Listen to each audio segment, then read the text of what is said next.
So the question is, which watch is most like Mountain Dew Baja Blast? So tell me.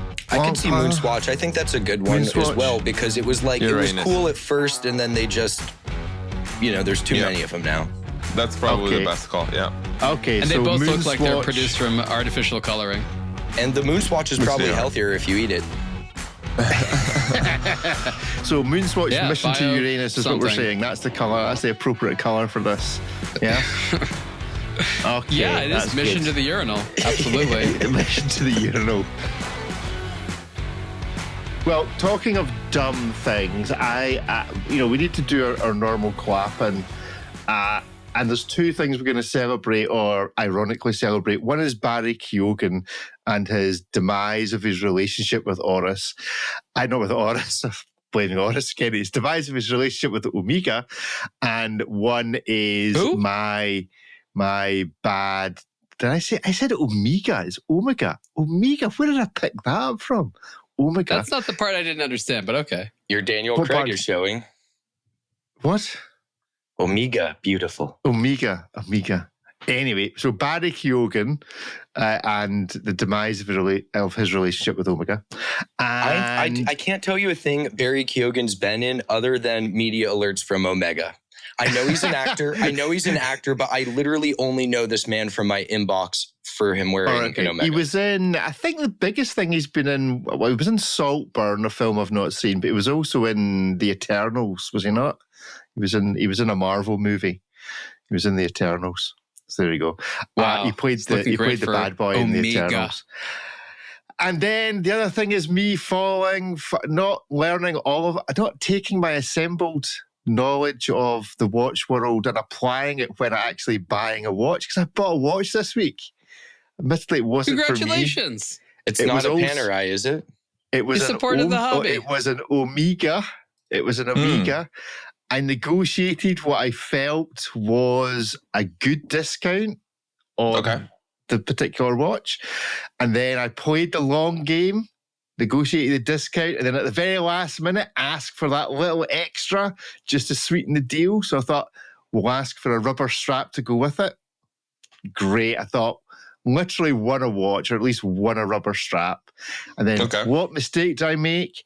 I forget that in asking for the rubber strap, I should also have asked for the clasp that goes with the rubber strap. The buckle doesn't come with it. The buckle doesn't. I'm like, mistake. They'll always get you. Shame. Omega's done this before.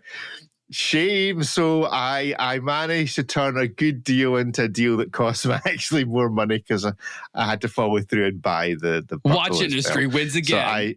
So yes, I should be banned.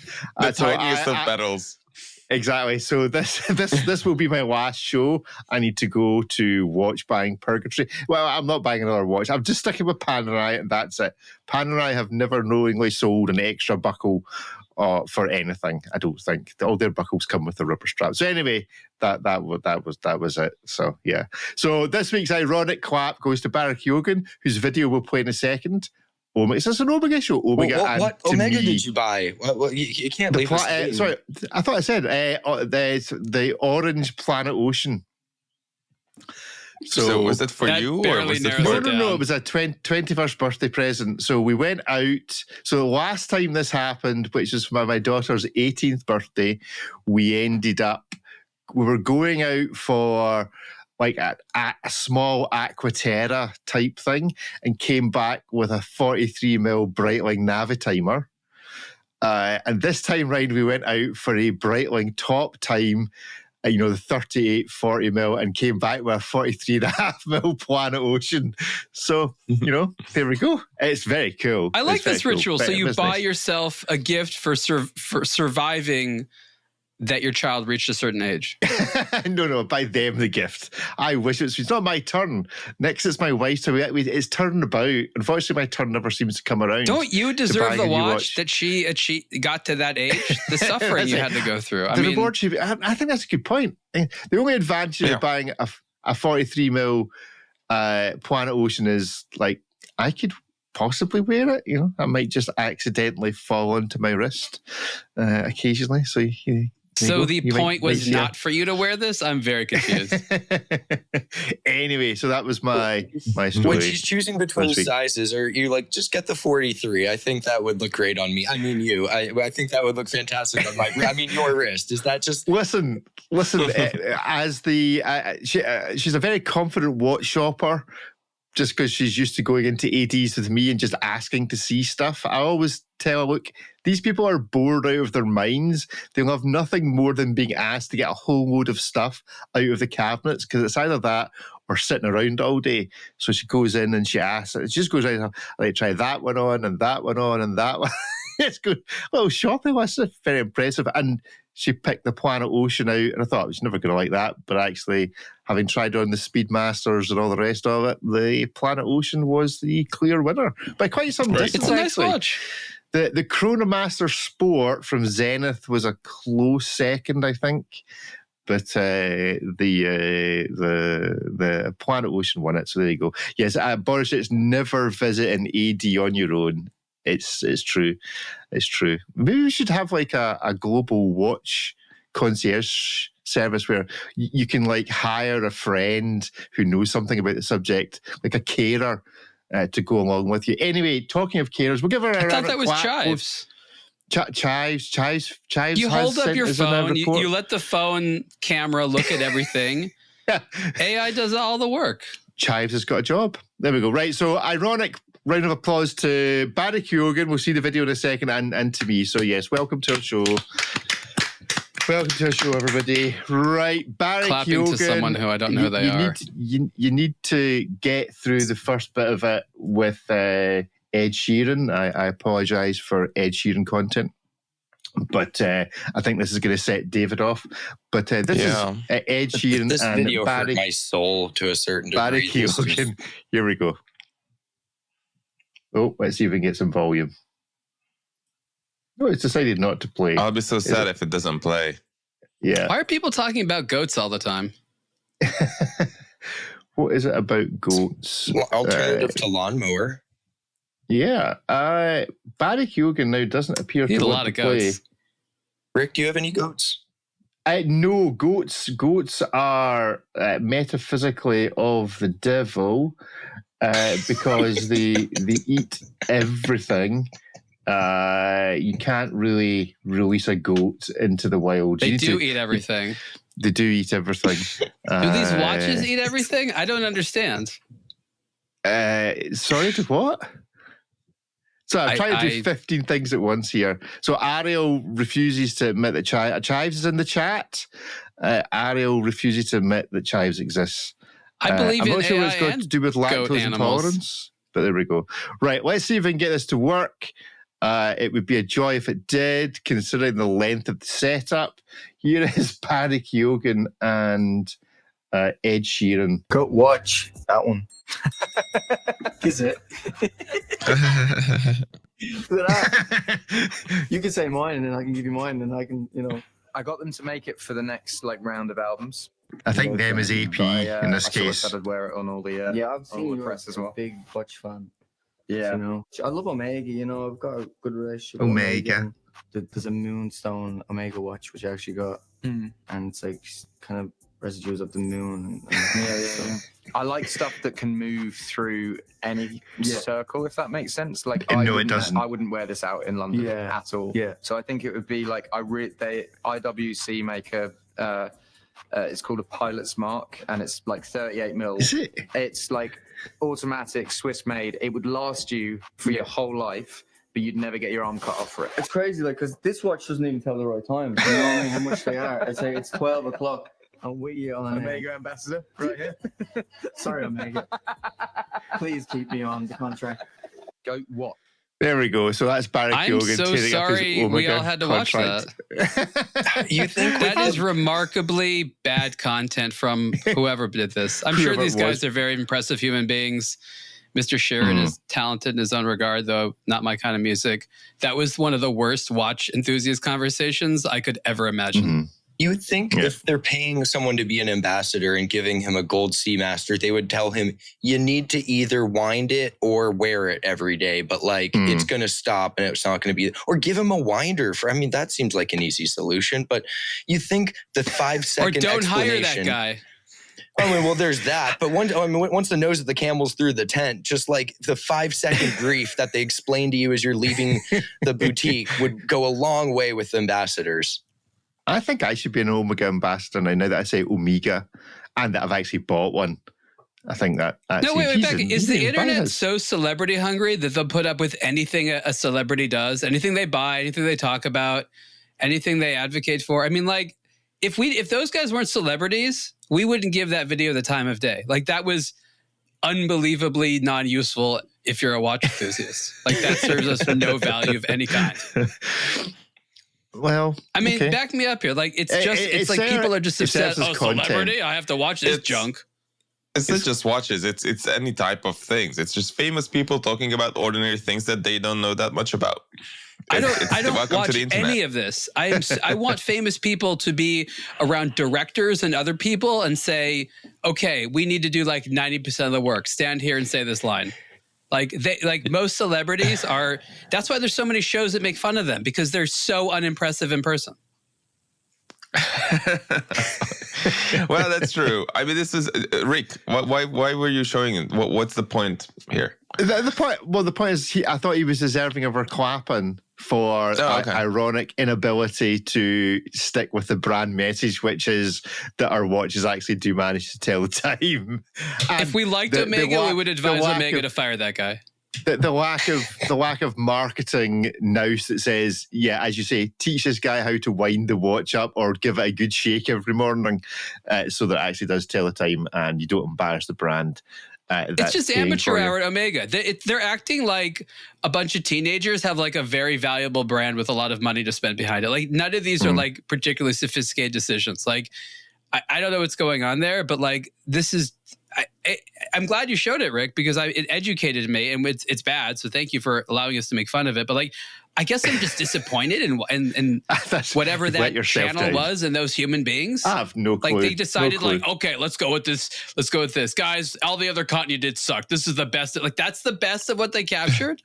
I also like that Ed Sheeran was worried about his watch drawing too much attention in London and that being a problem. Not that it's Ed Sheeran. He's pretty recognizable. He doesn't really look like most folks. So you think when he's walking down the street, he's probably wearing a good watch, right?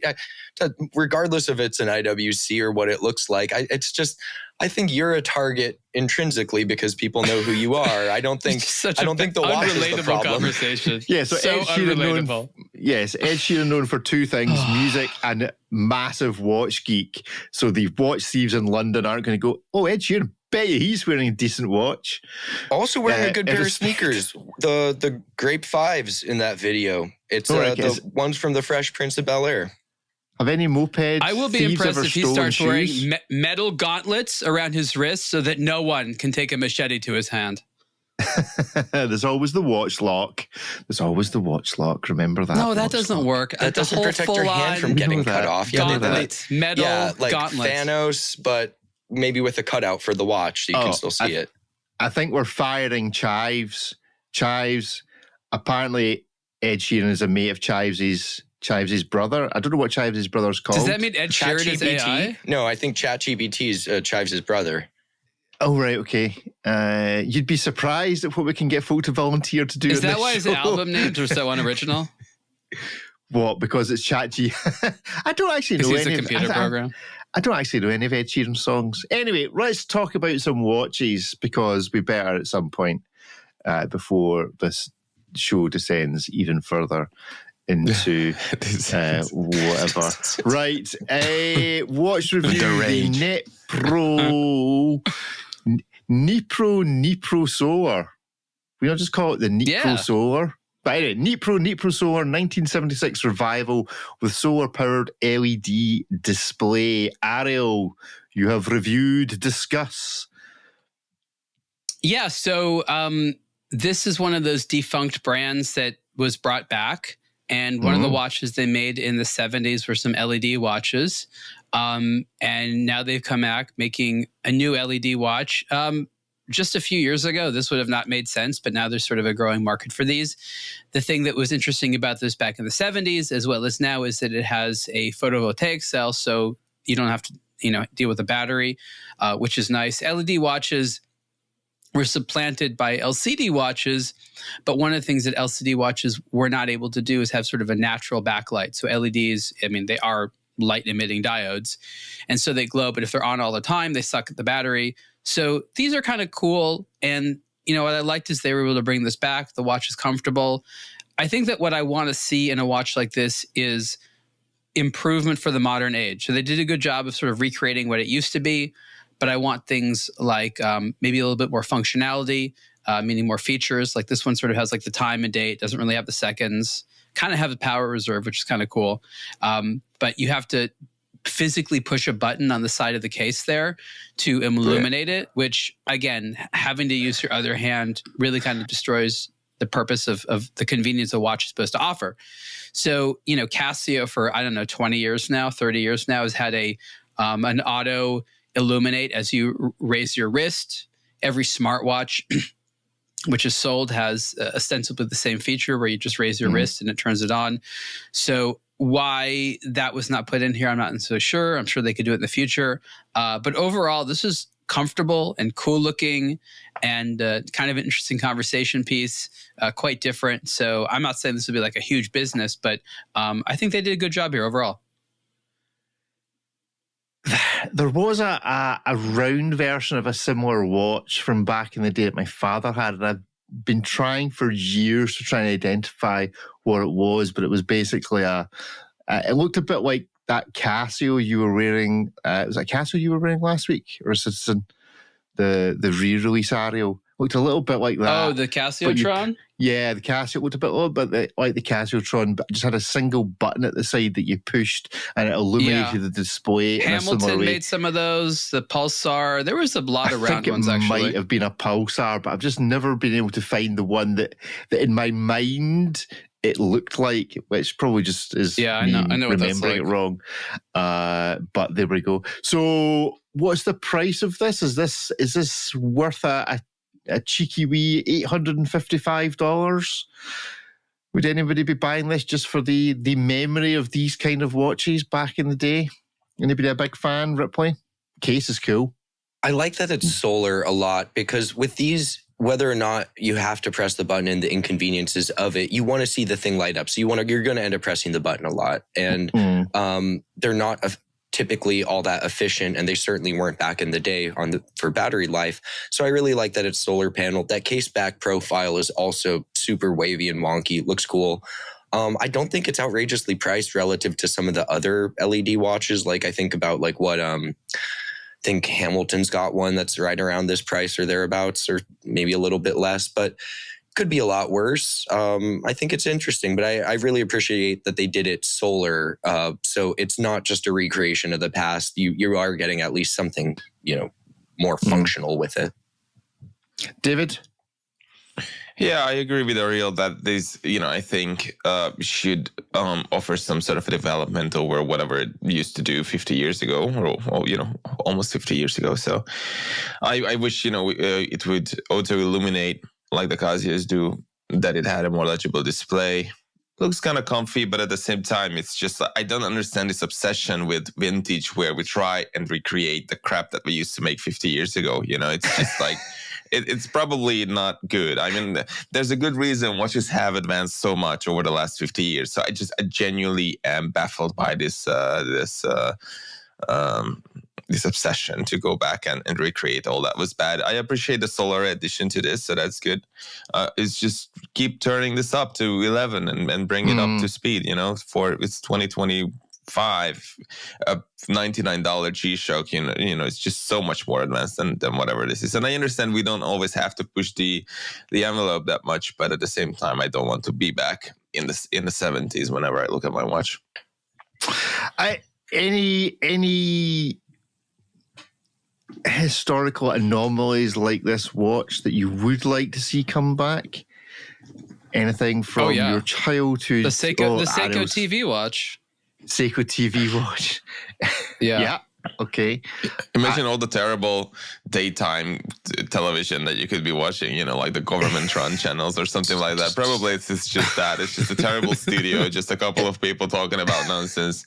And only get C-SPAN and Jerry Springer. Like, you only get reruns of Jerry Springer.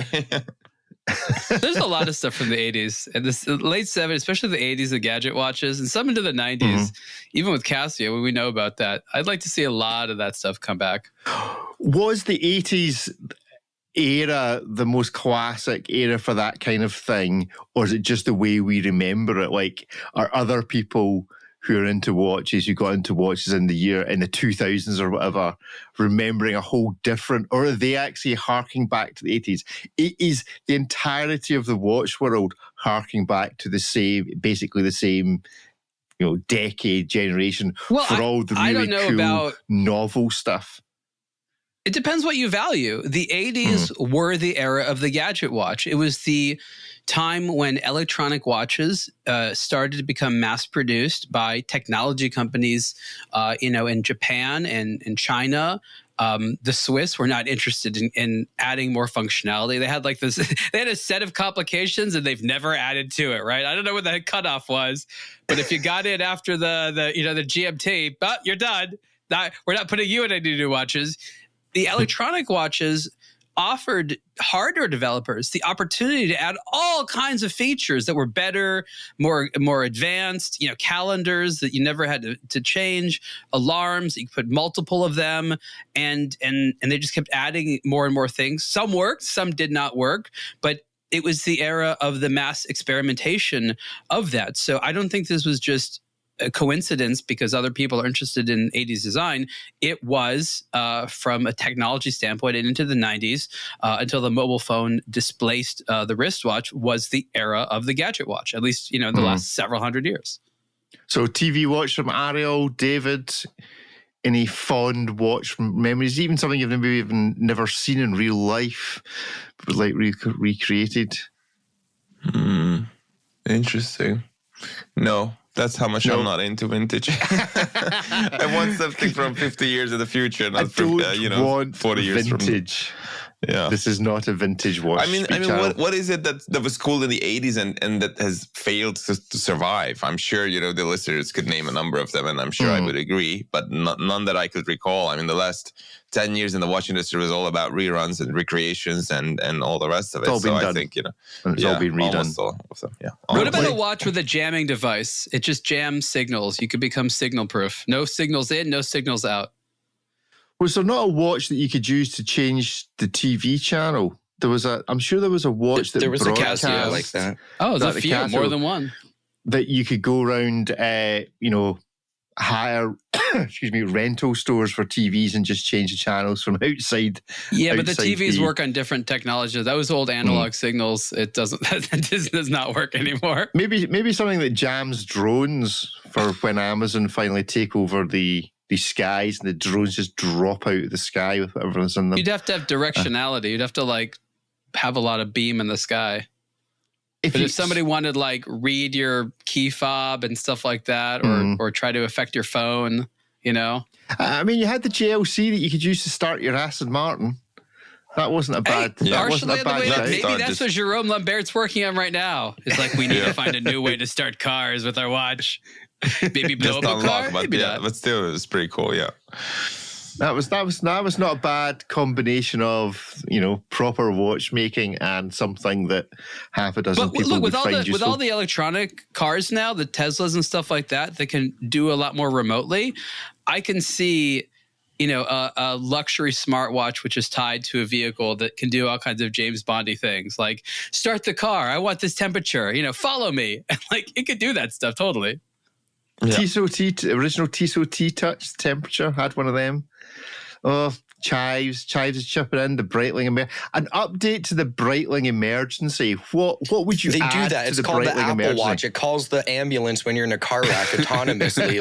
It's really, really good at being the Breitling emergency.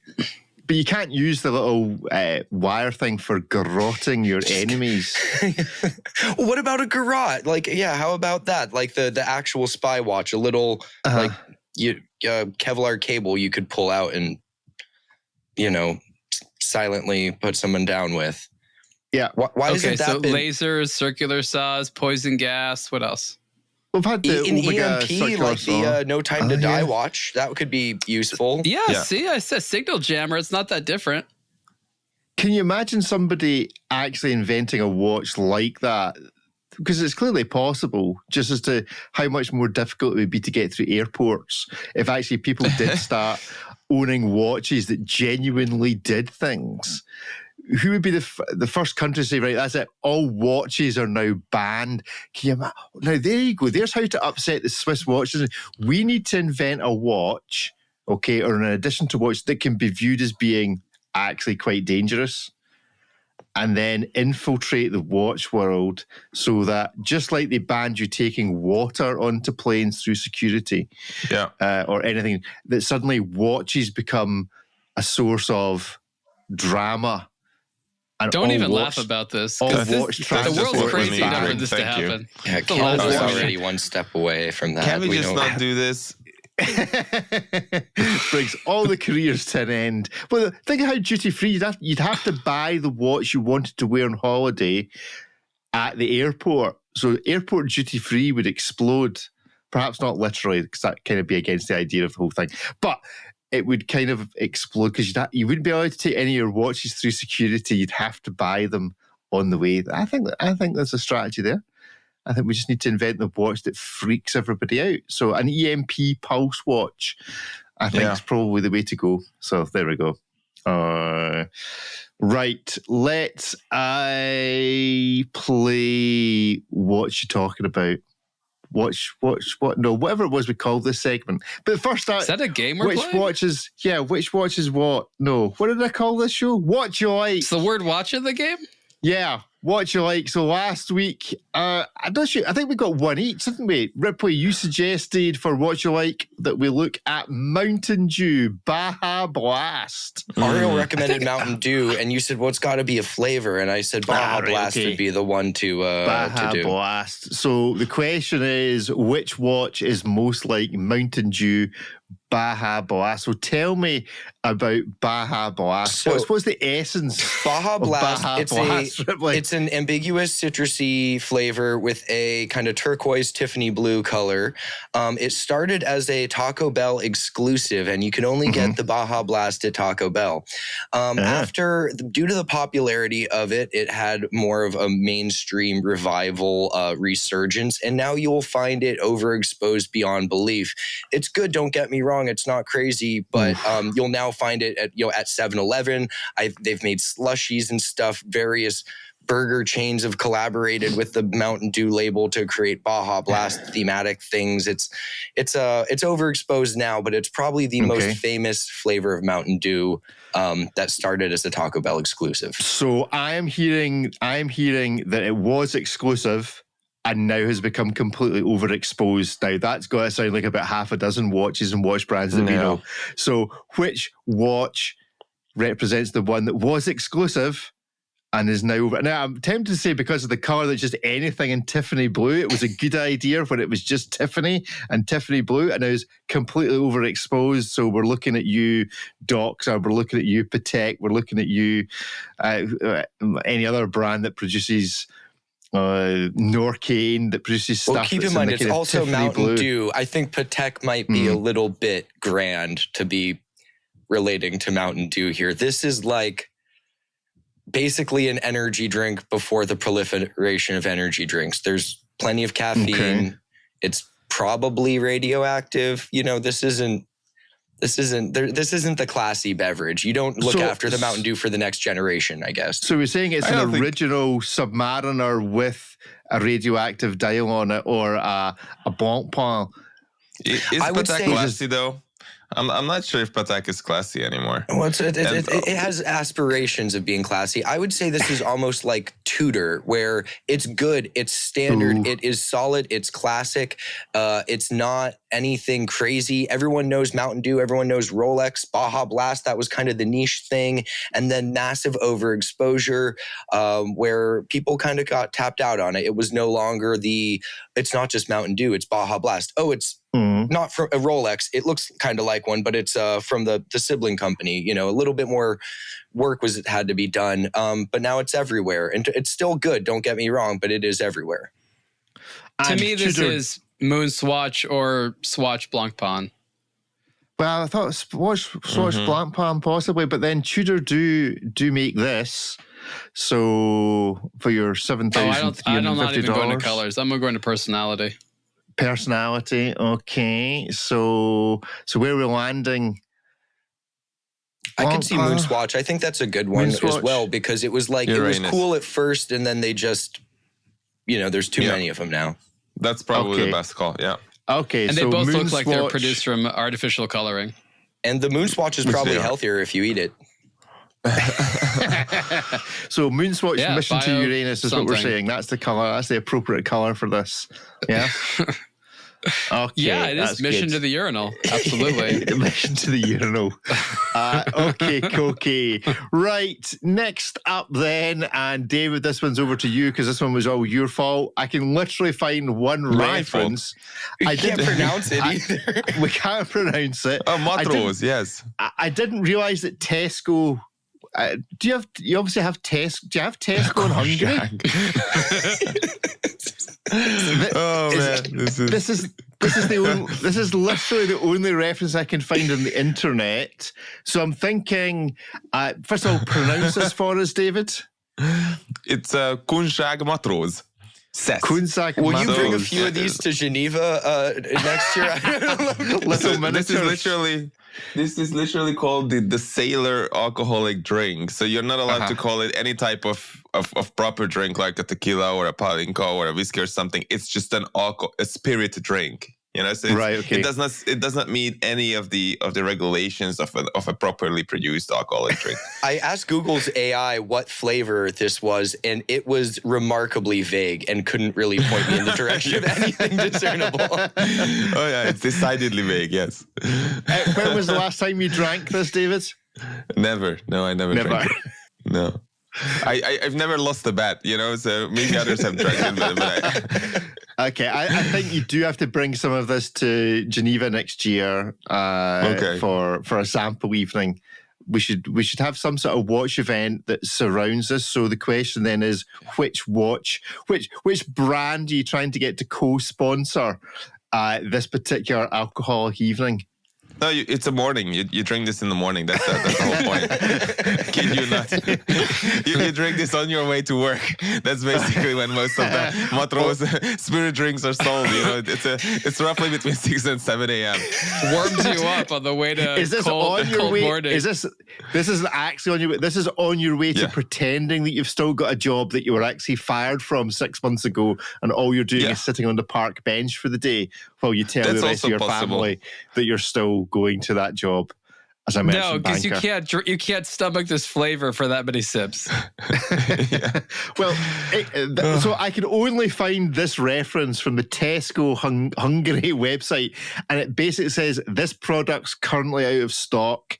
So from a watch perspective, there's a waiting list. So that was where I went in terms of associating this with a watch. So which watch that's got a waiting list but doesn't have the waiting list because it's so popular? It has the waiting list because no one's legitimately ever asked for this watch in real life. It only exists as a figment. Which watch is that in all of our knowledge? Well, 33% wow being commented on in the chat. Go on. So I felt the brand that came to mind was, again, not because of a waiting list or anything like that, but Mule Glashütte. So sort of like functional, but you kind of got to grit and bear it. Like you don't want to wear it, but you need to. Duty demands it. And it comes in many different sizes. That's important. Yeah. Mule Glashütte. It is. Mule Glashütte. Any advance on Mule Glashütte? I was thinking Royal Oak a little bit because nobody really asked for it originally, but once you're sucked into the system, then it's just you and that's sailing. This is also sailing. I mean, this is a sailor drink, so I guess that's it's related to boats, both of them. So yeah, I was thinking AP as well, but code 1159, you're masochistic and you do not make self-enlightened choices, and so in the same way that something you've mismanaged in your life has led you to this, you're buying the code 1159 at retail, going, oh God, okay, 7 a.m. This isn't the worst decision I made. I started off with the Kunstag Matos. Code 1159 is a good call. There must be a code 1159 that's basically this color. They must make one that looks a bit like this. Already. There's more people asking for this than for a code 1159, though. I can probably assure you of that. That's definitely true. Does it have the consistency of cough syrup? It does look like it does, doesn't it? It sort of does, yeah. It's more liquidy. It's like whiskey basically. Okay. Well, we do have a drink coming up next, which is the consistency of cough syrup. I will bring one to your area for Geneva Watch Days, and you can give it a try. Yeah. Oh, so you haven't even tried it, but the guy that does drink alcohol, he definitely wants one. I drink one with you. I think the two of you can buy it, the wee small versions, and I want to see the filming. Have you got? Do you own a Mula Glashuta, Ariel, that you can bring along for the event, or is there a Mula Glashuta? Are they at Geneva Watch Days? You could drink outside their signage. I have no idea, but if I ever need to be on a boat consistently at 4 a.m., I know the watch to have. Well, I think in front of the Geneva Fountain, I want to see the Instagram shot or the TikTok shot of the pair of you celebrating Kunstag Matros. Is that close? 33%. Kunstag Matros. Yes. That kind of... I'm getting flashbacks of last week's show with that name. 33%.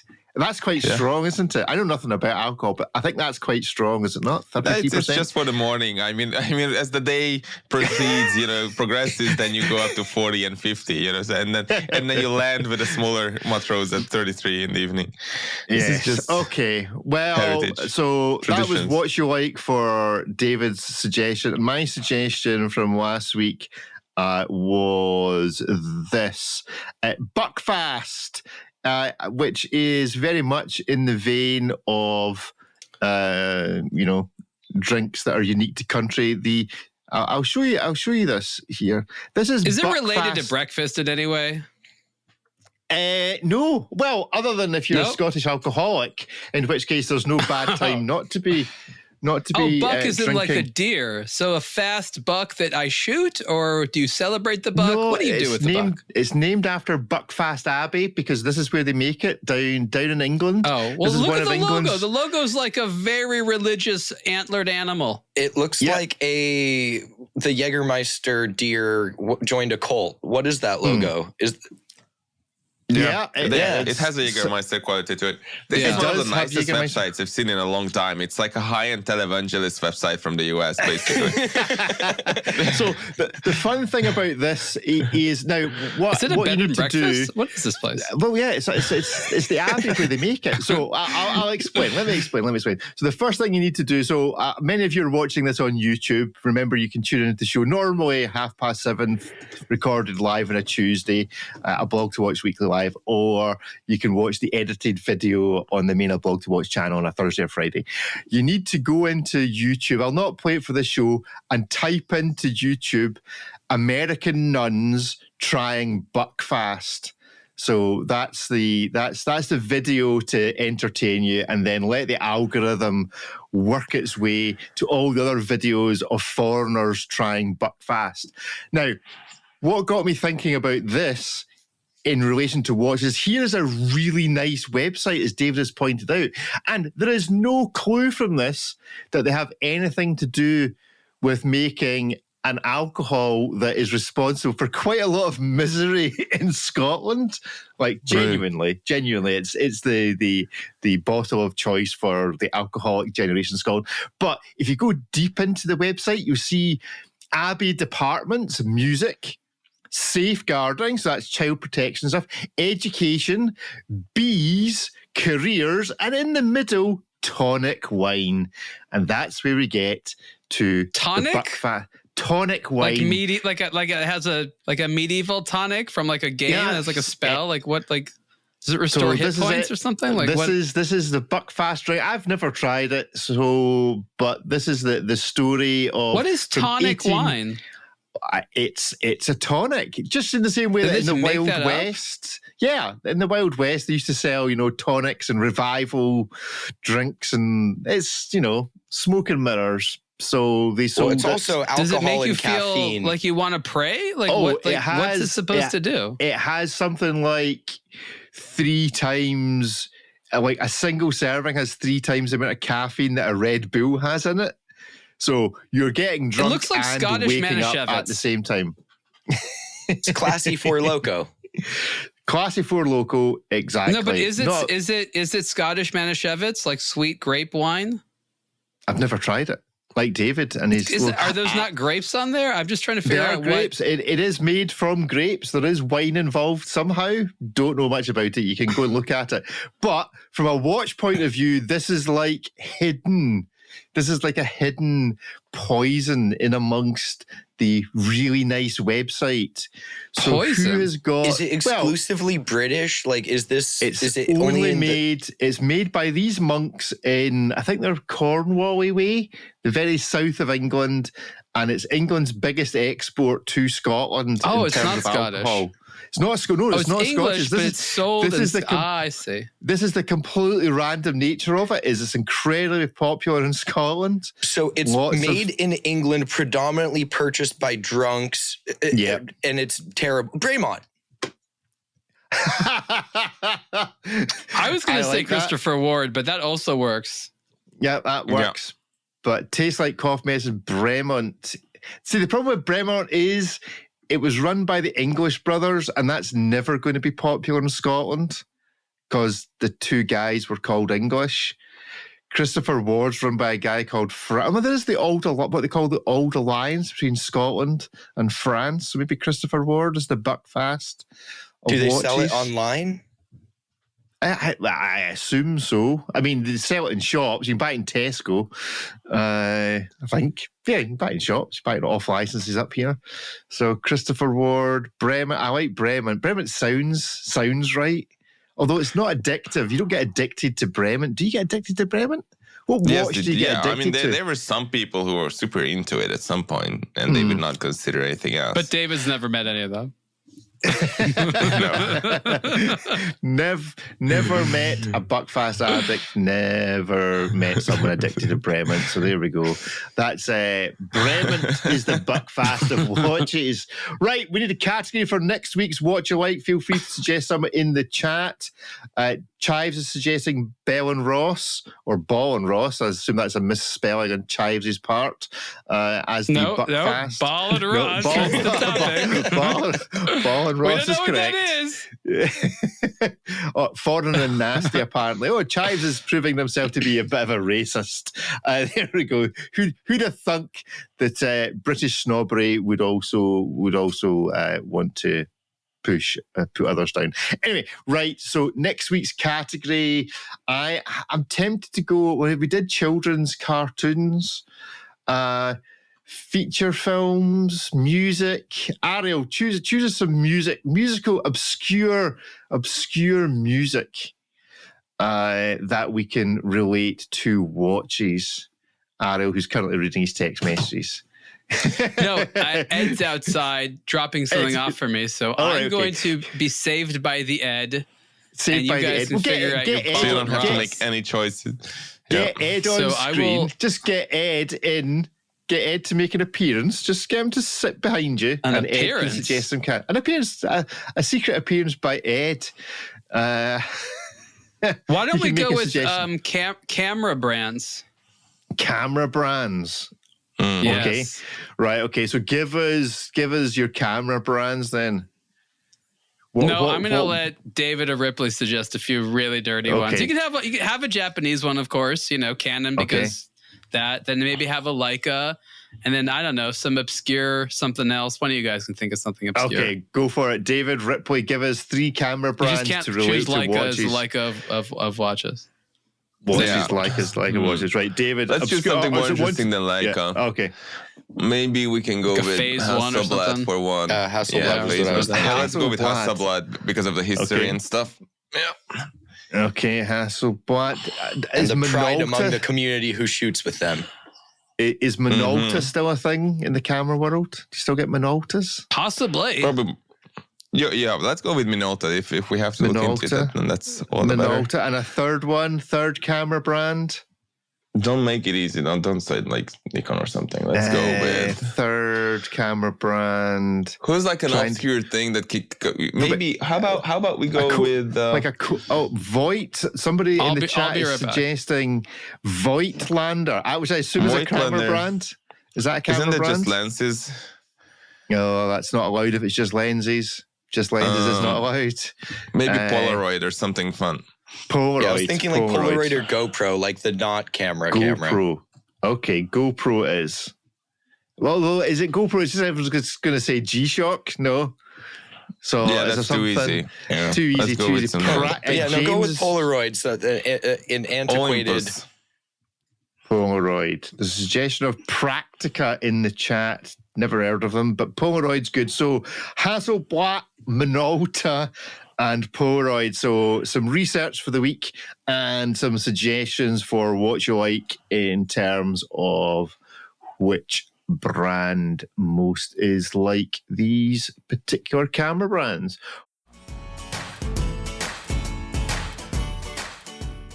This summer, soar into the wild blue yonder with Marathon, the Canadian maker of professional use watches. The SS Nav D Blue Yonder is now available. It's the first blue dial stainless steel edition of the combat-proven Navigator, originally developed in 1986 for U.S. pilots at Kelly Air Force Base. Housed in a steel case with a Parkerized finishing, this Navigator houses a Swiss-made, high-accuracy quartz movement. It's mission-ready and built to high standards. Self-illuminating tritium gas tubes and the hands and hour markers provide constant, low-light readability. Rounding out the striking blue colorway are a blue bezel and matching blue Swiss-made FKM rubber strap. Limited to just 500 pieces and never to be produced again, get your Marathon Navigator Blue Yonder watch before it departs for good. Visit marathonwatch.com.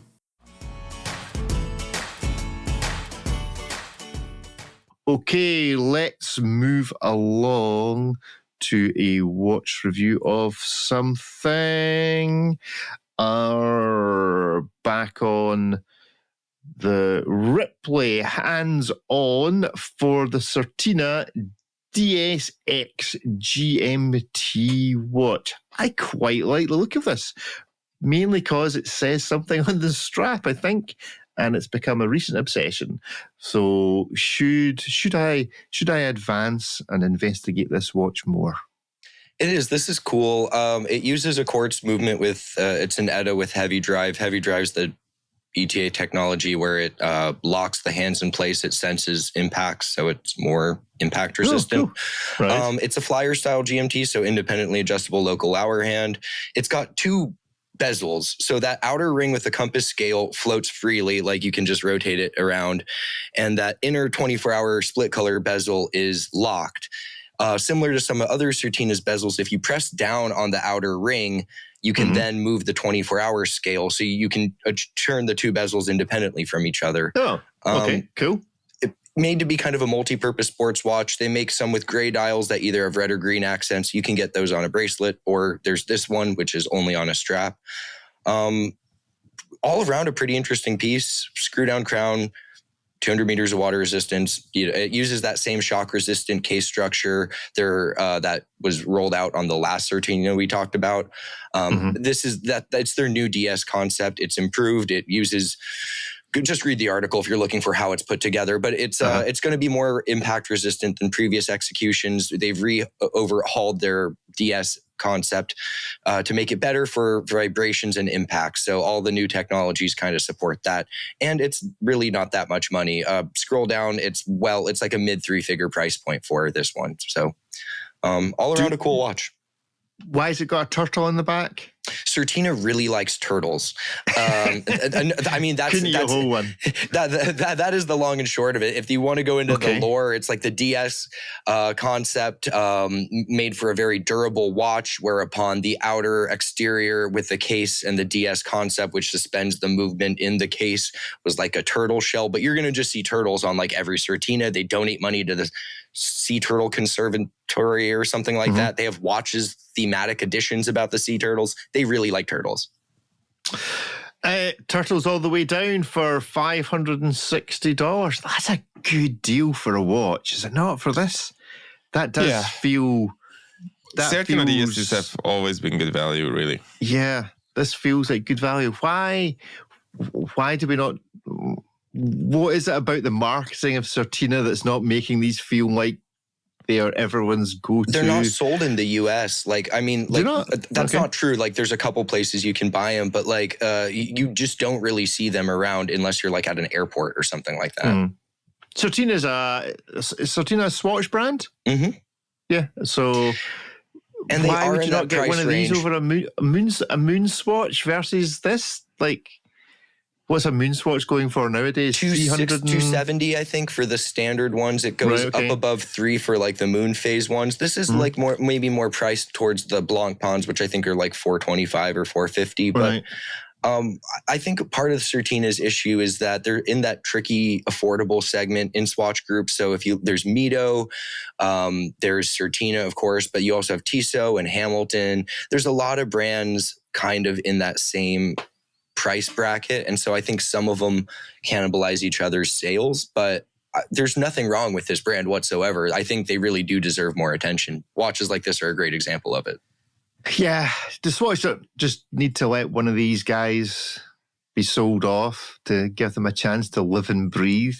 It's so much just kicking in and around the same sort of price point.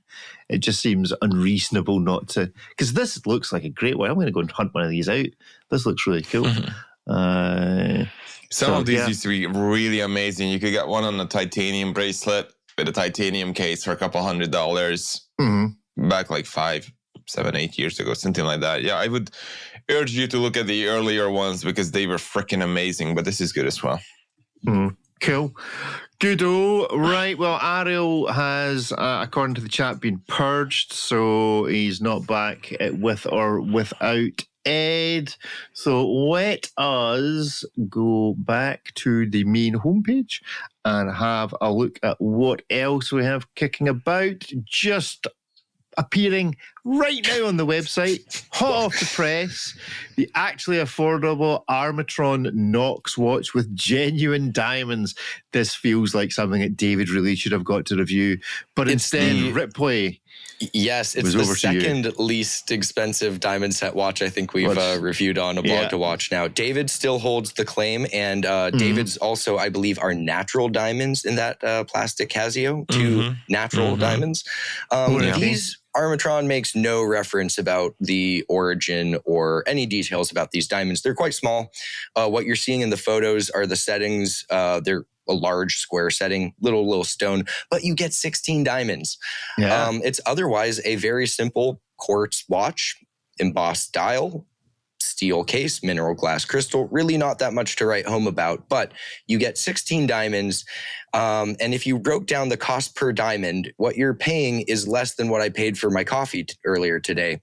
So I think that's fairly impressive, but I think it also lets you know how the diamonds themselves aren't necessarily the price point. So much of it has to do with how they're set, how they're cut, etc. That if you really just wanted to make a diamond watch, here's proof that you can make one for less than Omega charges for a NATO strap. So it is charged at what price? Well, when I wrote this, there was a sale going on, so it was a sub $100 price. It may be back up to its official retail price, which is $140. Wow. Looks like Rick has kicked himself. He rushed to go buy the Armatron. Yeah, he's like, all right, I'm out. $140 for diamonds. Bye. It's just basically off. It's funny how every once in a while he does this. It's just disappears. He's been suffering from poor reception. Well, it's great. We got Ariel back at the same exact time that Rick has disappeared. There's really only one of us. At least. How's Ed doing, Ariel? Tell the world. It was a really quick encounter. Wasn't a lot of time for conversation.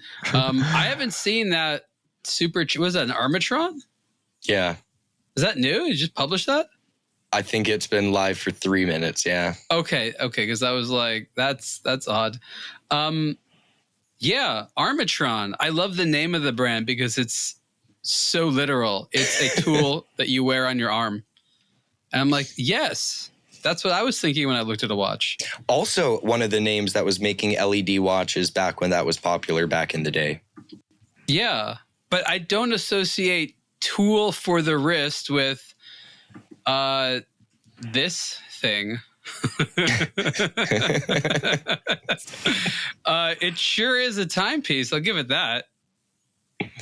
We got all the things: hands, markers, shiny stuff. 16 diamonds for $140. Are those actual diamonds on there? Yes, genuine diamonds. I feel like doesn't there's get any more genuine than that. There's like a lot of little broken pieces of diamonds wherever it is, like, I don't know, cut diamonds, and they like put it in bags and then people buy them in wholesales, like, I don't know, slightly bigger than diamond powder. Yeah, because no one knows what to do with it. It's like definitely destined to be like on a saw blade or something like that. Well, Chives was asking for your revival, Rick. Yes, just so you know. But I'm not sure what happened there. It just disappeared. Like Chives. Player 2. Yes, that's quite good. Player 2 has left the game. Player 1 has rejoined. For a little bit. Yeah. So I just literally vanished. I had to reboot everything. So there we go. Who knows what happened there? So where did we get to? Because all my screens have now been switched off. So I have nothing saved. Let me try and find the Armatron. Where did you get to in discussion of this watch? I like the name of it a lot. The diamonds are probably of the same quality as... God, we call them industrial grade. Industrial's kind. That sounds more like they could do something. You know, don't throw it away grade. No. These belong on a drill or something. You know, it's just it's for drilling basically. So that's okay. Drilling grade. Now with drilling grade diamonds. Yeah, that's good. I'm realizing I'm going to have to leave for a second and come back in because, as well as everything, it's also connected the wrong microphone, so the sound and audio is going to be horrible. So talk amongst yourselves for 2 minutes. I'll be back in a moment. Sounds good for me, though. I don't think it's. What's the size of this watch? I'll be back in a second. 40 mil, I think. 40, yeah. I wonder if there's like an actual market here for brands to just try and one-up each other in terms of who makes the cheapest but best diamond cell watch. I would love to see that race to the bottom from a price point perspective. Like, give me full baguette everything for like $200, and I am. Yes. I don't care what the quality of diamonds they are at that point. I just want the novelty. I feel like the term genuine diamonds came around when there weren't like good substitutes. Like there are good substitutes now. So it just feels like a very archaic term. Does it need this? You may have already discussed this. Does it need 16 diamonds? Could it not just have done with 12? No, they're so small. You really do need those two. 4 more. Bigger numbers are better. More diamonds is good. I don't know if this is possible, but I've always wanted a watch that had just solid diamond hands. Diamond hands. One of these days. Like somehow get a diamond, cut it in the sort of, the Dauphine shape, that kind of delta shape there. So wouldn't that be cool? A cut diamond hand. Beyond excited, yes. Yeah. This is David's excited face.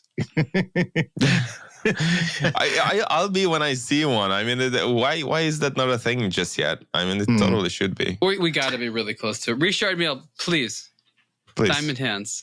You're do something. And when is the diamond case coming? After all, people got so tired of sapphire cases. You'd think diamond case would be next. You can make synthetic diamonds. You can't make a synthetic diamond case. I mean, why is Richard Mille not done this? Are you holding out on us? It's not the hero we need. He's just the hero we've got. Come on, Richard Mille, get it done. Come on. No more boring thin watches that you slap a Ferrari logo on, which I'm still upset about. But if that watch was made out of diamond, I think we would all be having a different tone on it. Maybe. I want my diamond watch really thick, like Jacob and Company thick.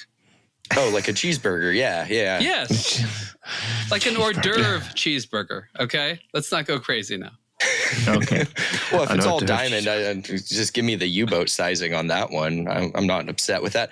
My 400 carat case. Thank you very much. Yeah. I love how U-boat gets on this conversation so much, yet none of us have actually worn a U-boat so long. We just kind of walk by their booth thinking, someday. Yeah, they were Watches and Wonders this year, were they not? They were. I saw them there before. I don't know. You know what? They're still there. That's what matters. Still there. I mean, are folk not wearing trench coats or balaclavas over their heads or embarrassed to go into the U-boat stand? You think they're a lot more masculine than they actually are, okay? All right, okay. Yeah. It's not the masculinity that concerns me. I'm a Panerai wearer. It's the 51 millimeter. Are you threatened a little bit? I feel threatened. That's what it is. I feel threatened. Oh boy, that's what it is. I'm threatened. Yeah. Threatened by U-boats. They might displace it. You might displace the size. It's just bit, that, I mean, Panerai, Italian Navy, U-boats, German. Who would win in a fight, huh? Well, yes, the Italians, historical ties. Yeah. You don't want to unwrap. Italians would surrender and swap sides. Right. Just as we throw back to last week, while I remember, this is the watch I was trying to remember. The ZRC, the French bulldog type thing, only the crown's at the bottom rather than the top. So there we go. Just for those for the person in the chat who listened to my drivel and understood what the Scottish guy was saying when he said this. Well, hold on, Rick. Let me explain something about the bullhead. The implication is a set of horns. Not just one crown at the bottom. This is like a goatee. Okay. There's nothing even. This is maybe like the goatee of watch. A single bull testicle. Hold on a second. Is it possible for me to cancel? Or actually, we'll just work a week ahead. We're doing What You Like on camera brands. I think the week after needs to be the What You Like on facial hair. You know, the goatee of watches, the Hitler moustache of watches, the sideburns of watches. Oh gosh! So that's going to be for episode 188, the one you're all waiting for. Facial hair. Facial hair. Is that when David and watches. I are? Yes, I will. No, actually, I might still be in town. Darn it. Actually, that's a good point. I'm off next week, so you might have to do the hassle. Well, it's appropriate because I don't own a camera. You guys can do the Hasselblad, Minoltas, and Polaroids all by yourselves, or we just take a week off. We will decide. So yes, the ZRC already wins the goatee of the week, so you can't have that one when we start doing it. Right, let us talk about this. Ariel, Citizen Watches explains why super titanium is the best titanium, and now you're going to explain it to us, Ariel. Why is Citizen super titanium the best titanium that there is? Because it's highly processed, and we love processed things. Yes. Just like processed foods. It's kind of like when you talk about titanium, it's the exact opposite when you value something like gold. People are like, oh, I want the purest gold possible. You don't want that with titanium. You want a heavily processed, coated. You want it disguised as much as possible. You don't even want to know it was actually titanium. That's what makes the best titanium. Okay. So processing it to make it hard and scratch resistant and another color is what Citizen is really good at. They've been doing this a long time. It's funny. I had this meeting with Porsche Design the other week, and they're like, yeah, we started the titanium watch. And I'm like, oh, Citizen sort of at the same time. That's cute. Porsche Design. That's so cute of you to think that you invented Well, they have a hardened titanium watches. too. And I'm thinking in my mind, I'm like, is it better than super titanium? And the answer is probably no. But I think the message has finally got out there that like standard titanium like nobody wants. Have we ever got to the bottom? Is the Rolex titanium? Is it just like naked titanium will scratch if you look at it wrong? They have no idea how to do it. I mean, when was the last time you saw one of those out in the wild? Rolex could do titanium with Tudor, but for some reason, when they try it on their own, they just fail. Yeah, it's very weird. But I mean, I'm not trying to be sensational about it. Super titanium, on a lot of measures, is probably the best titanium. This particular picture of the three of you, Ariel.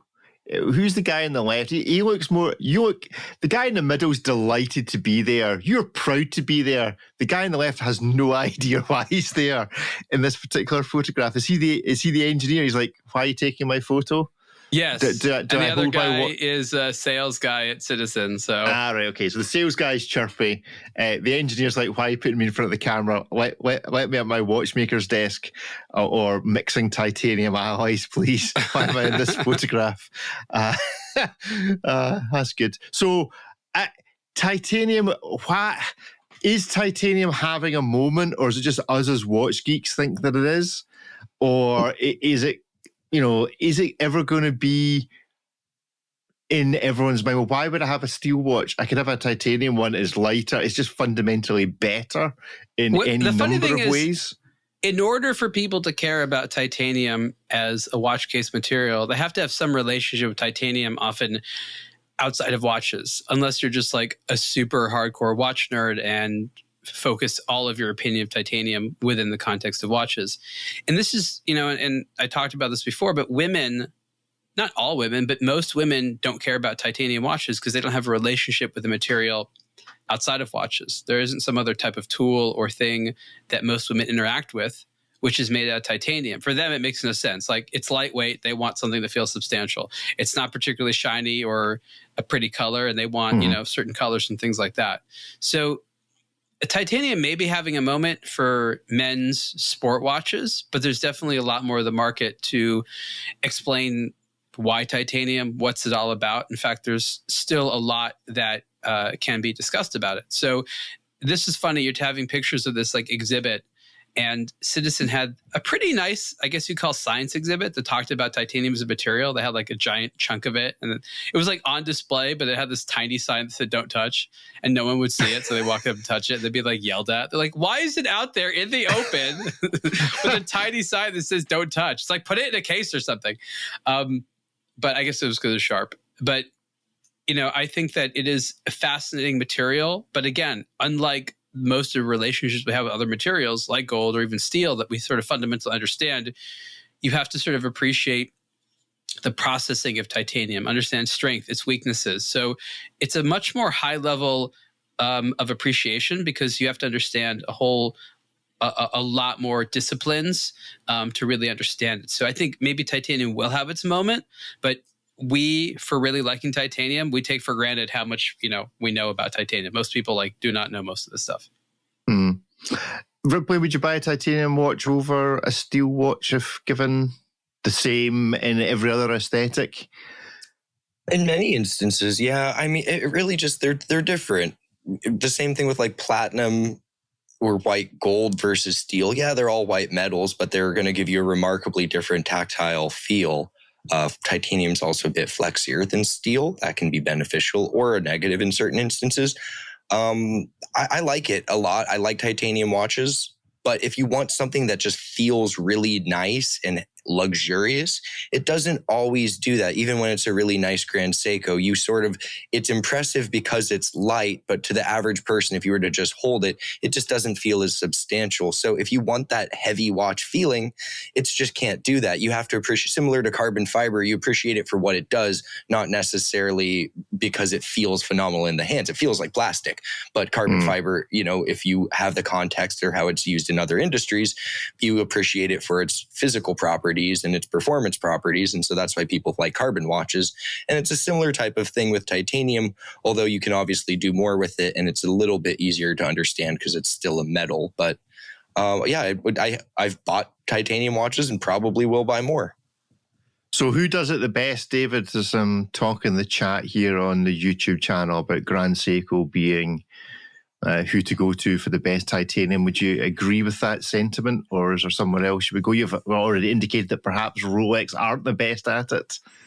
Rolex definitely are, among the worst at it, not the best. If you read my hands-on with the whatever it was, the deep sea ultra whatever nonsense that they launched the titanium in for the first time, and then the Yachtmaster, I took some macros and analyzed the surface treatments and all the rest of it, and it looked like barbed wire basically up close. So it was not Rolex's finest moment. Grand Seiko, as far as surface treatments, decorations go, it's probably the best, right up there with the Batoon and some others, which is ultra high end stuff. But Grand Seiko can really, really excel at treating titanium. So if you're looking for pretty titanium, I would go to Grand Seiko probably.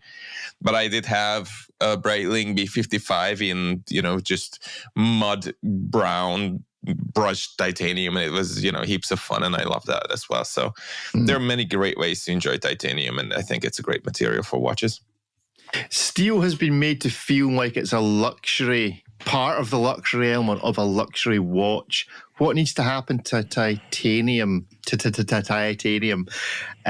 for it to have the same thing? Or is it just that, they just make them and marketing takes care of the rest? Or is there something that actually needs to influence? Like, for example, Rolex are now making a titanium watch that people will see, people will hear about, and so maybe titanium just gets the reflected glory of that, despite the fact that it may not be a particularly good usage of titanium. Is there something that needs to happen for it to be viewed as being luxury in the same way that steel, bizarrely, in watches is viewed as a luxury material? I think there's some things. I think it was 2 years ago, I think titanium had its biggest gift, and that was Apple. And Apple advertised the word titanium a lot in reference to, I think it was, again, 2 iPhones ago, that the body of it was sort of made out of titanium. And a lot of people until then didn't know why titanium. So Apple, they just plastered the word titanium over and over again, didn't really explain too much more than that. And what that did is help people develop a relationship with the metal so that when they see it in another context. For me, that's really the big thing.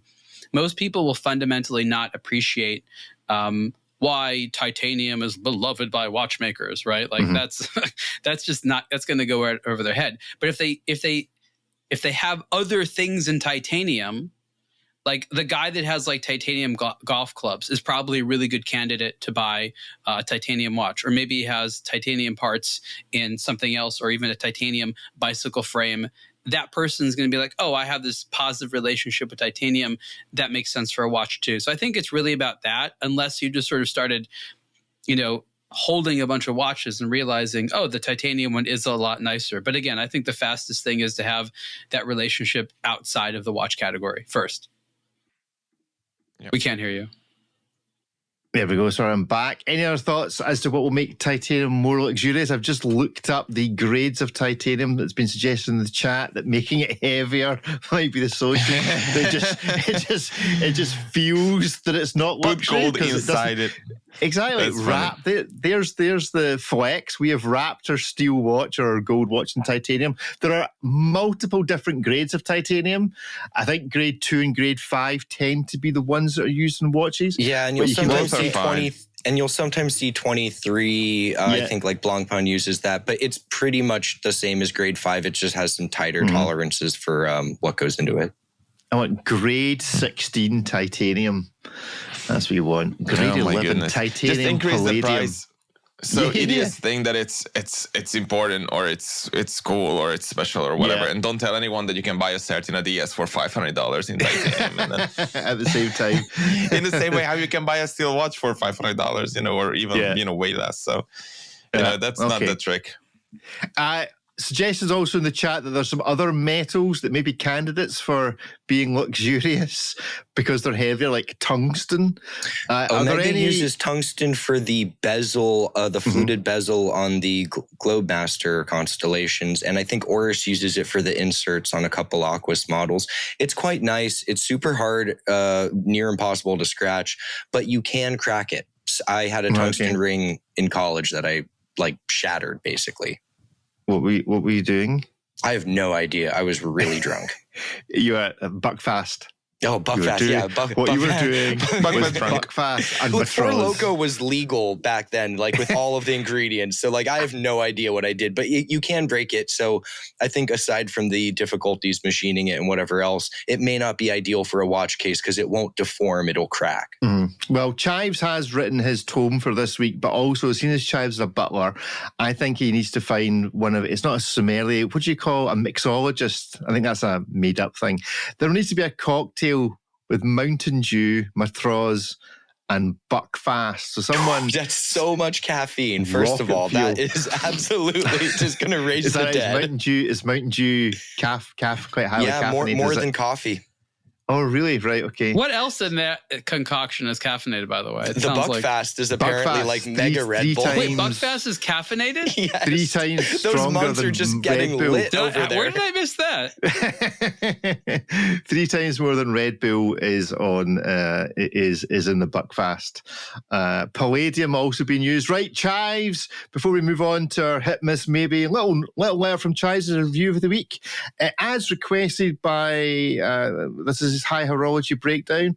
To Sir, I do hope you're enjoying Aspen's off-season.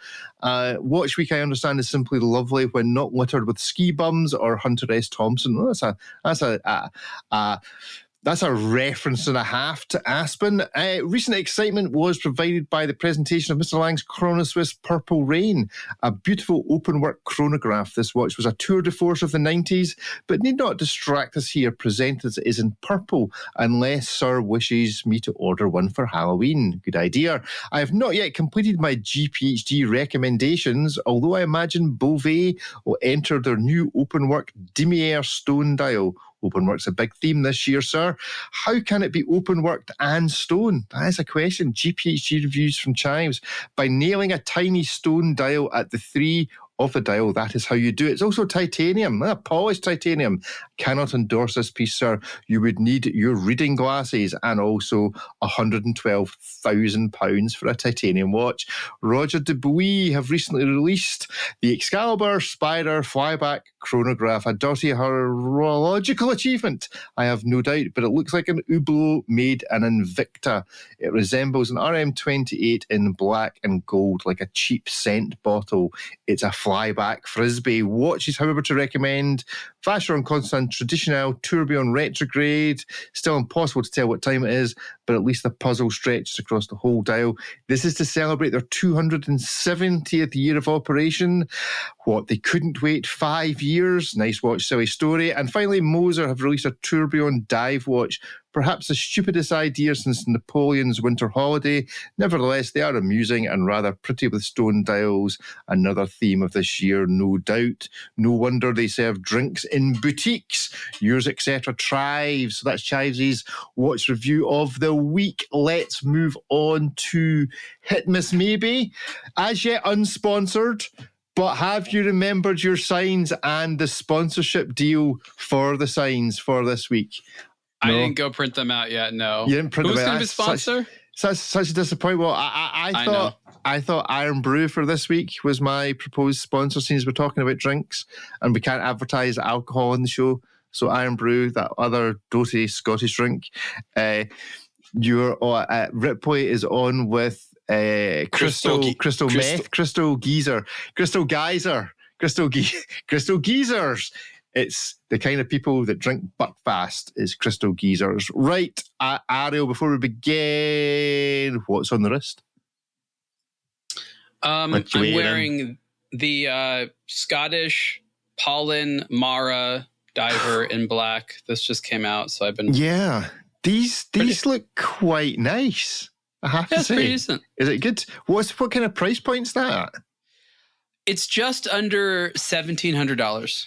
Right. Okay. So it's a jump up in terms of pricing for Pollen as a brand. Are they not normally at the kind of?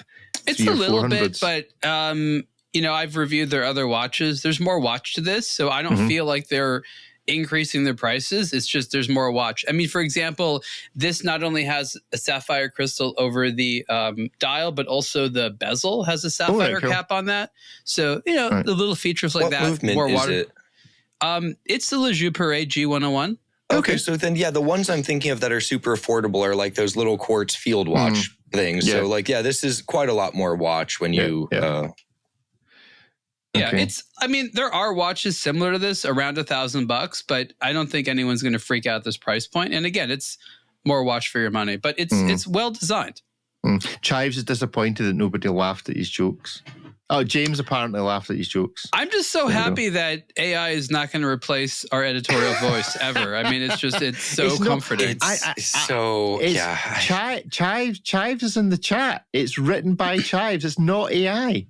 It's Chives is alive, as number 5 would say. Yes, so AI thinks that. That doesn't make it not AI.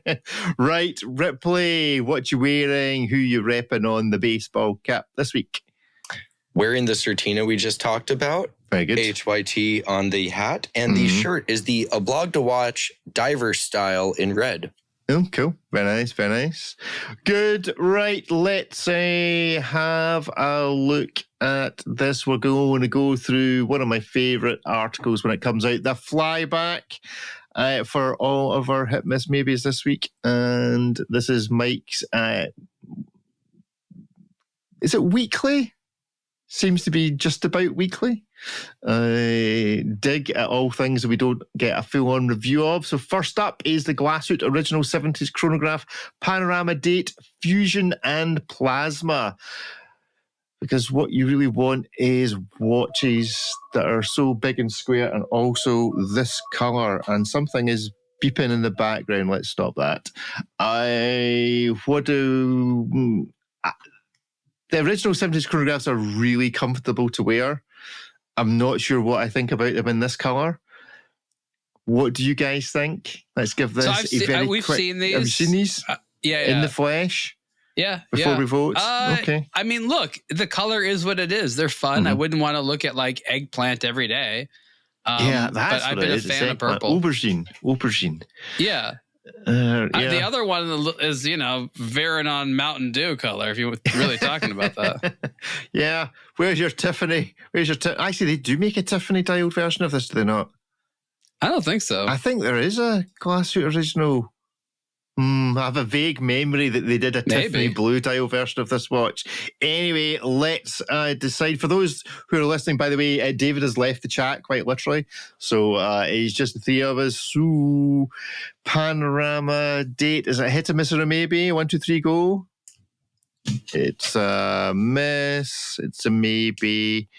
And it's something from Ariel, whose camera's busy still. It's a hit from Ariel. Man, I gotta print out my cards. I'm so embarrassed at this point. Pierre, is it Pierre went to all that problem? Yeah, I'm gonna do it. I'm gonna do it.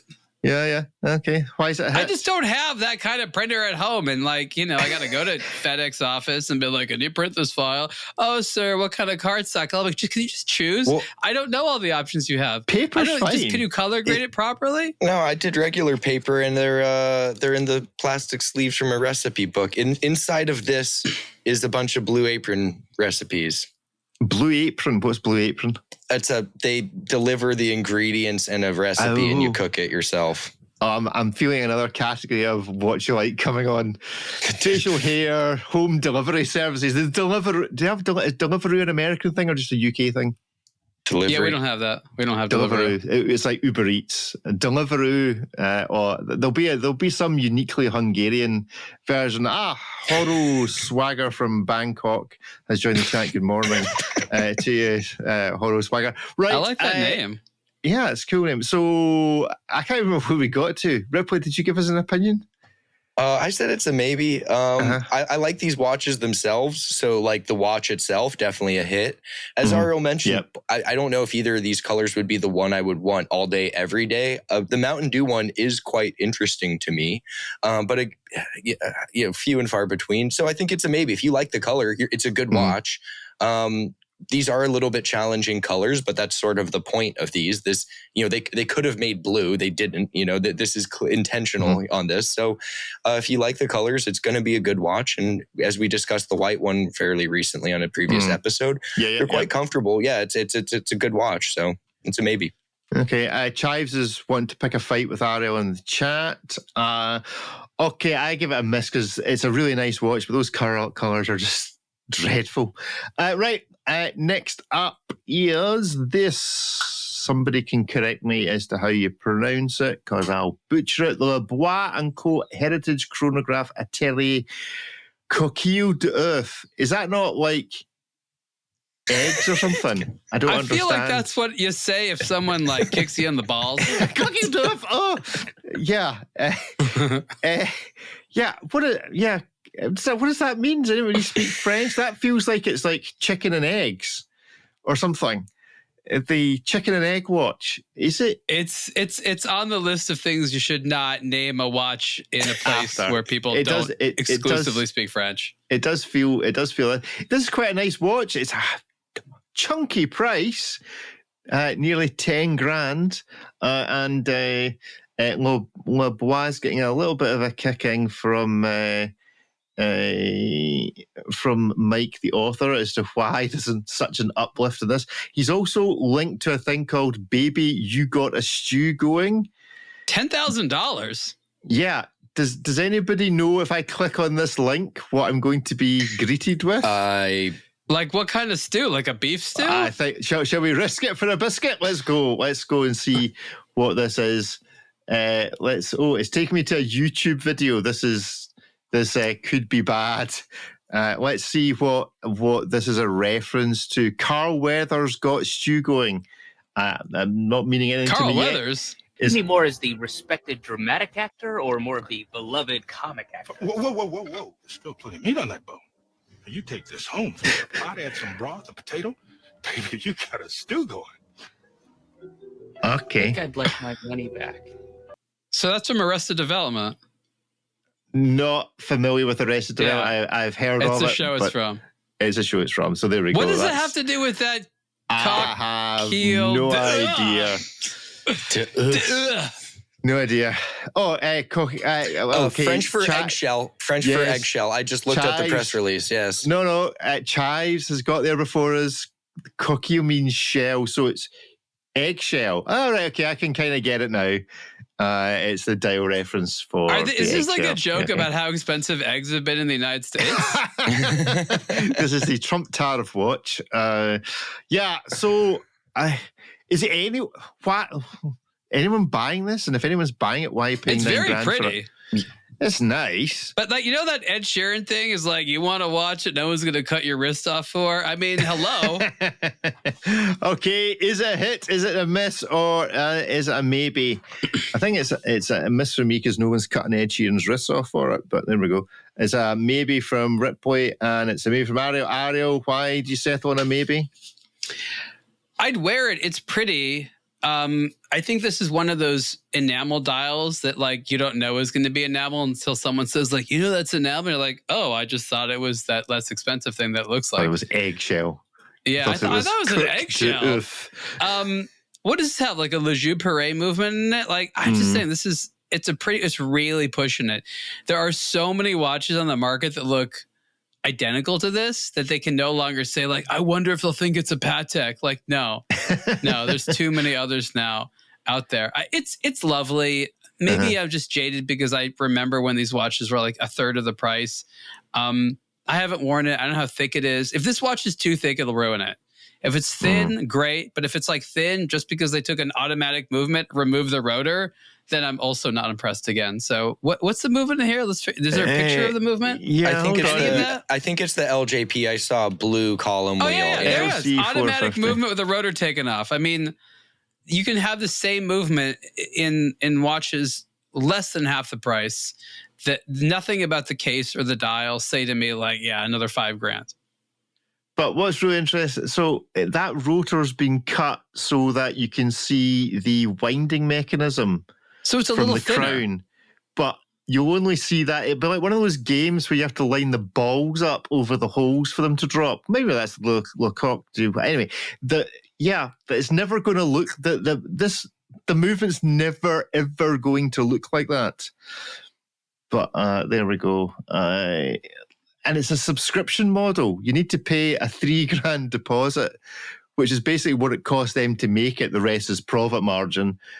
they've not even decided that they're likely to sell enough of these to actually just go ahead and make them. We should really be writing about this as a sponsored post. I mean, that's what our policy is. That we're even talking about this. That's even made it to the news. You made it, LeBlanc. You made it to the news. Well, let's see if we think this should have made it to the news. Didn't we just vote on it already? Did we vote? Oh. Did we? Yeah, we did. Did we just not discuss it? Did we just move on too quickly? This was discussing it. Yeah. Ripley didn't have to say. That was maybe discussion. he did. No, Ripley did have to say. It's a maybe. It's lovely. Same thing as Ariel. It's just lovely. It's lovely, but it's quite dear from a price point perspective. This is quite a lot more than the brand's other watches. But it looks quite nice. Good on them for doing something more elevated. It is expensive, so it's a maybe. Chives is suggesting how much is the chicken if that's the price of the egg. Right, and it'll only ever lower that in the renders. Right, yeah, it's a miss. It's not even close to maybe from my point of view. Right, next up, and Mike makes the rare but valid point about the Bremont Supermarine Full Ceramic Polar White, that if this was just Bremont producing this in isolation, you go, that's quite a nice watch. We didn't know everything they'd just been through. So let's give it a vote based on you waking up tomorrow morning. Actually, you've drunk all the Matros, Mountain Dew, and Buckfast. So you've basically got amnesia when you wake up the following day having consumed all of that. So you don't remember anything about Bremont. You're just seeing this watch and being asked, is it a hit, is it a miss, or is it a maybe? So which is it? First of all, is it a hit, a miss, or a maybe? 1, 2, 3, go. Hit, miss, maybe. We got a clean sweep, a hit, a miss, and a maybe. Ariel, waking up from your drunken alcoholic stupor, this is still a miss. What Bremont has essentially done is created like an indie brand grade dive watch. It's got the movement, it's got the look. This is like a $1,500 watch, and I'm being generous.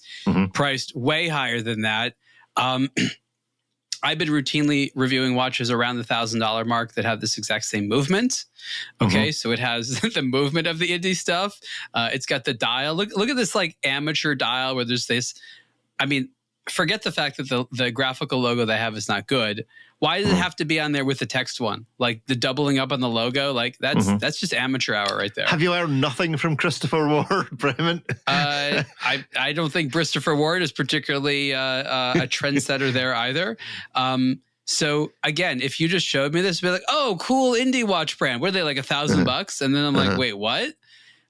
So I don't see a value proposition here. It's not bad looking. It's not terrible, but it has that amateur, like, I just finished design school. I really like watches, and I'm basically copying other stuff out there. Like, there's no deep level of culture here. There's nothing that's particularly distinctive other than the logo I don't like. Nothing here says you're looking at a Bremont, like, at all.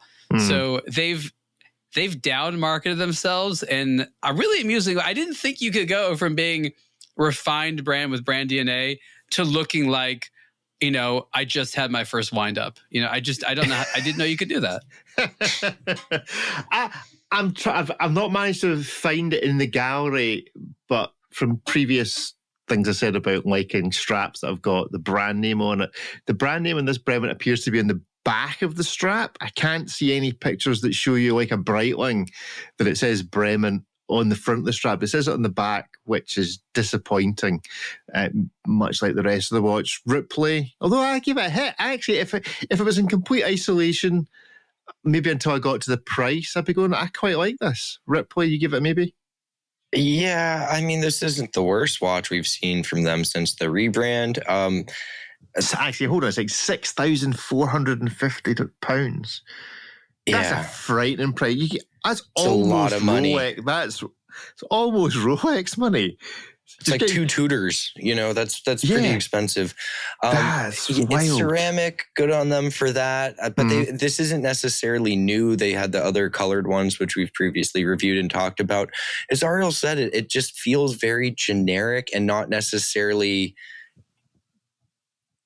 super approachable generic either. It does kind of feel like a micro brand watch, but one that's like 5 times the price.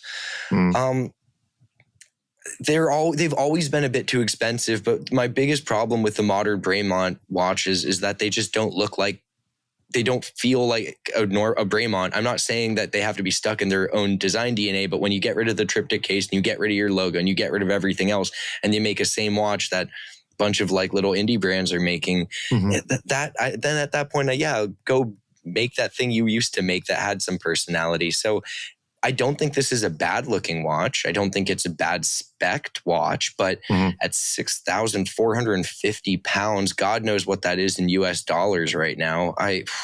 That's a tough pill to swallow. You could be. Does it say it's Swiss? Well, it doesn't say it's Swiss made, although obviously the movement presumably is. But could this not be kicking on for $10,000 in the US by the time you add tariffs on it? So dumb. So dumb. That's crazy. That's crazy. But here's a question. Is this actually what Bremont needs to do? Does them becoming generic... For me, it's a lost cause right now. Is it just a lost cause? Or is this actually the way they're going to make money? Because they're going to make watches that people who don't invest in learning lots about watches will actually Who's see validating these purchases? Like this. Bremont has alienated anyone that matters in the watch media because we're all upset by everything that they've done and how they treated people. So who's saying what legitimate voices out there being like, yeah, this is a great deal? Who? Yeah, hardest part in the chat, Horror Swagger, the hardest part about buying a Bremont, explaining your watch to your friends as to why you bought a Bremont. I was a huge fan of Bremont before. I was trying to be supportive of what Davide was doing until I realized he's insane. Yeah. I mean, I feel bad for a lot of people stuck at the brand right now. He's not inherently a bad person, but this is obviously a poor fit. The investor, the owner, whatever the guy's name is, you're not going to make money with the brand, so you might as well make nice watches that only satisfy a few people. If your idea was to make cheaper watches and sell at a high volume, super failure. And the idea of going back to being an enthusiast watch, you burned all your bridges. So where are you left? What are you going to do now? Just pumping money into it and eventually demolishing the wing and building houses on it. Azza in the chat is asking, Ripley, are you suggesting that Bremont should look at their back catalogue of inspiration? I think that'd be funny. Honestly, here's Bremont's historical re-release of something from only 20 years old. We're 5 years old. We don't have to go back that far to get something decent from them. I do like Bremont, or did like Bremont as a brand. They've always been expensive for what it is, but when there were some things to point to, like the triptych case and all of that, or in some more inspired, distinct designs, at least you could say, well, I really like this concept and it's expensive for what it is, but whatever. This, if you wanted this watch from a different brand, you would pay a third of this, maybe, you know? So I think that's where it's both generic and still too expensive. Before it was too expensive, but a little bit more unique. So I can kind of give them a pass for that. But this is just a tough pill to swallow. And I just did the conversion, even before you factor in any tariffs or tax. This is over $8,700 if you just convert pounds sterling to United States dollars. It's a Microbrand watch. I mean, come on. $10,000. How is this not like a Microbrand's third cool watch? I've got a Bremont Boeing, and it is a GMT. It's a chronograph, and it's capable of diving watch. It is a very, very cool. It is literally, you can do anything with that watch because it does everything. Need to make stuff like that, Bremont. Why not make stuff like that? Even the things that were interesting, like when they're like, we're going to put Stephen Hawking's desk in the rotor, and you're like, wait, no one asked for that. But at least it was something interesting. This is very, very generic. Yeah. And why aren't they putting things, parts of ships and desks and things into the watches anymore? At least that was like a fun gimmick. Right, okay. I'm volunteering my notebook from last week for all the shows from episode 85 onwards. Bremont, I'll sell you this and you can put little bits of it in the back of your watch. There you go. There's a good use for my notebook. Right, did we actually vote on this? I don't think we did we? We didn't get that far. Do we need to? We voted. I gave it a miss. I said it was a maybe. I don't. My mind. And then you liked it? You gave it a hit. Yeah, you gave it a hit. Did I like it? Oh, so I did. Have you been drinking that wine, Rick? I hear it's big over in Scotland. Buckfast morning. So it's just off screen this direction. Right. Okay. Yeah. Let's bring. What else have we got? Buckfast. We have. Let's go to this. We'll do a final one. Just because my head already hurts. The Norcane Wild One Skeleton 42 Stan the Man limited edition. Bremont, we'd like you to do interesting things, just as long as you don't do this. Norcane. That's a cool strap, you gotta admit. It's a strap's really cool. Okay, it's a cool strap. 85 PCs, $7,000. Named after Stan Wawrinka, who, if memory serves, is a tennis player. Was he any good? No, but he's a minority stakeholder in Norcane. So this is right. Okay, so this is if you give money to Norcane, they make a watch for you. Do you not realize this? Nepo baby. Or if you've got Lions, or that guy Dan, they got a lot of Hakuna Matata watches for him. Right, I'm understanding now because I'm like, why are you making a watch with Stan Wawrinka? Because I mean, he's better at tennis than I am. Let's put it that way. But I don't remember him being a world beater. Maybe he was. Maybe somebody could look up in the chat as to how many did they win majors or whatever. But anyway, yeah. When I went watch shopping earlier in the week, we did stop by the window that had all the Norcanes in it, to which everybody expressed that they did quite like all the colours that they were in. But that was where it stopped, that the window was just full of colourful watches, so folk observed them as being, oh, if I wanted something that was that colour, that's what I'd buy. E.g., no one had any appreciation of any of the engineering, any of the put together. It was all about the colour.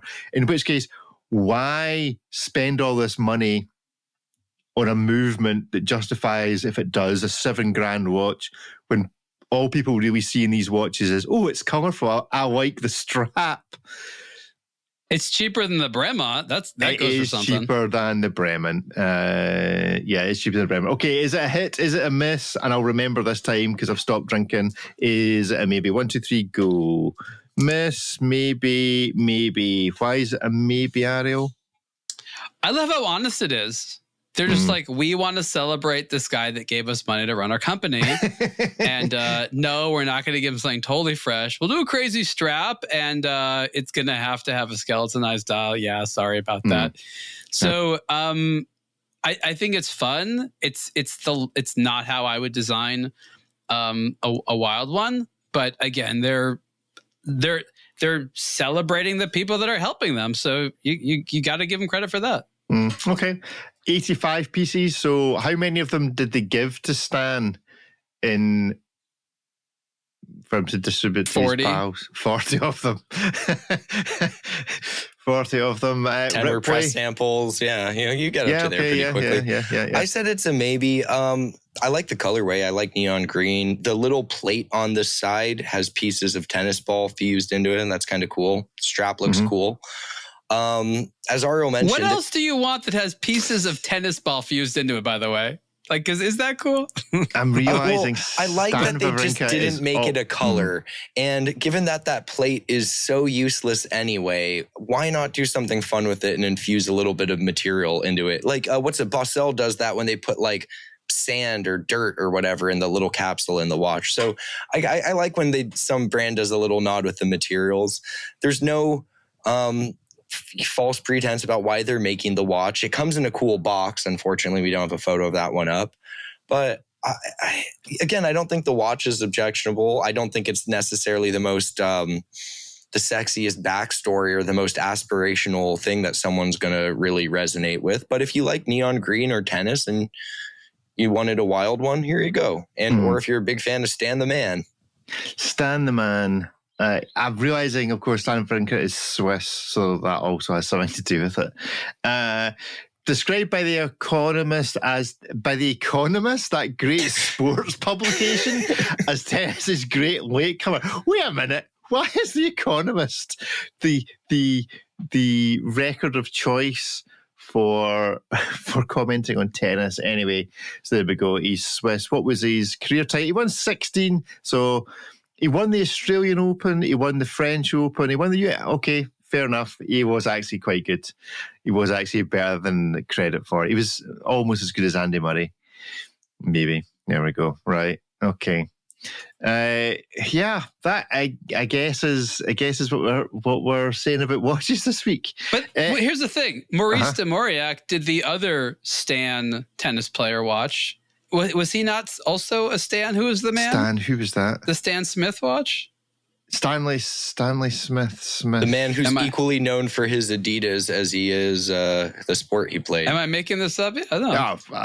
I mean, I'm just saying it's not the only Stan tennis watch. Well, when I first saw Stan and tennis watch, I'm like, oh, that's interesting. They're doing like a Stan Smith tribute thing, but no, Stan the man.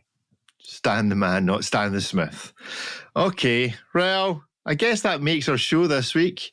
It's been an event. I'm away to go and see if they'll do home deliveries of Buckfast. We're not sure what's happening next week. I am on my holly bags. So Ariel might be hosting, or we might have a week off. Who knows? You'll just need to tune in and find out. Holly bags. I'm going on my holidays. Holly bags. No? So you should get off your holly bags. I think that can put pressure on the blood vessels. Okay. Well, I'll take some cream and ointment for that, I'm quite sure. Right. That's it for our show. Thank you all very much for tuning in. Thank you. We should maybe do this on a Monday from now on. The chat was incredibly busy. Folk are obviously start of the weeks where folk want their watch chat.